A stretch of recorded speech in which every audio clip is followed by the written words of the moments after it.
بچوں کی والدہ ہماری زوجہ، اس کی ہماری زندگی میں کتنی اہمیت ہے، کبھی سوچا ہم نے؟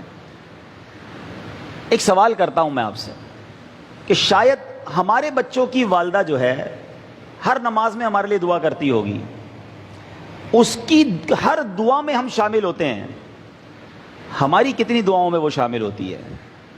ہم کتنی بار اس کے لیے دعا کرتے ہیں، اس کی صحت کے لیے، اس کی زندگی کے لیے، اس کی درازی عمر بالخیر کے لیے؟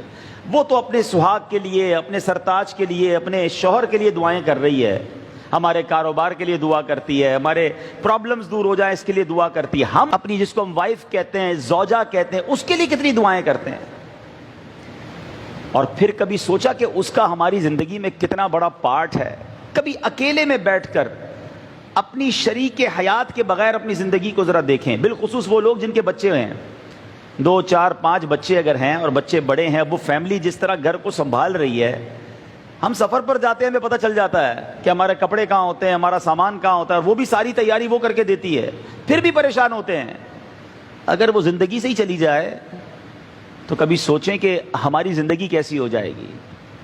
جن میاں بیوی میں محبت ہے نا، اللہ کی نعمت ضرور ہے، مگر جب ان میں جدائی ہوتی ہے، اور اگر بچوں کی والدہ پہلے چلی جائے، کیونکہ میں نے بہت کلوزلی اپنے والد کو دیکھا ہے، میں نے اپنی ایک آبزرویشن ہے میری، ہو سکتا ہے غلط ہو، کہ شوہر کا پہلے انتقال ہو جائے نا تو بیوی گھر سنبھال لیتی ہے، بیوائیں بہت ساری ہوتی ہیں، کیونکہ اس کو پہلے بھی گھر میں رہنے کی عادت ہوتی ہے، بچے سنبھالنے کی، فیملی سنبھالنے کی، اسٹیبلش کرنے کی عادت ہوتی ہے۔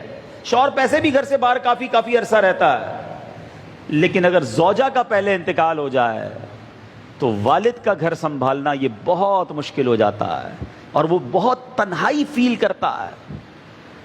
تو میرے بیچ اسلامی بھائیوں، اللہ کی اس نعمت کی قدر کیجئے۔ وہ لوگ جو بات بات پر اپنی بیوی کو تانے دیتے ہیں، گالیاں دیتے ہیں، غصہ کرتے ہیں، جو منہ میں آتا ہے وہ کہہ دیتے ہیں، اپنی زندگی میں اس کا رول سمجھو، وہ بھی اللہ کی بندی ہے، اس کا دل توڑ کر اگر وہی اللہ کی بارگاہ میں کھڑی ہو گئی تو مارے جائیں گے۔ جہاں دوسروں کے حقوق ہیں وہاں زوجہ کے بھی حقوق ہیں، کبھی اس سے بھی مسکرا کر بات کر لو، کبھی زندگی میں اس کا بھی شکریہ ادا کر دو کہ آپ نے میری زندگی میں بڑی آسانی کی ہوئی ہے۔ کبھی وہ کھانا بنا کر لائے تو کبھی جزاک اللہ اسے بھی کہہ دیا کرو۔ ہر بات پر جھاڑنا، لڑنا، جب غصہ آیا اسے کچھ کہہ دیا، یہ نہ کریں۔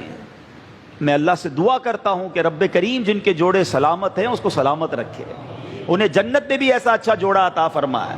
اپنے بچوں کی، والدہ کی قدر کرنا سیکھو، ان کے لیے دعائیں کرو۔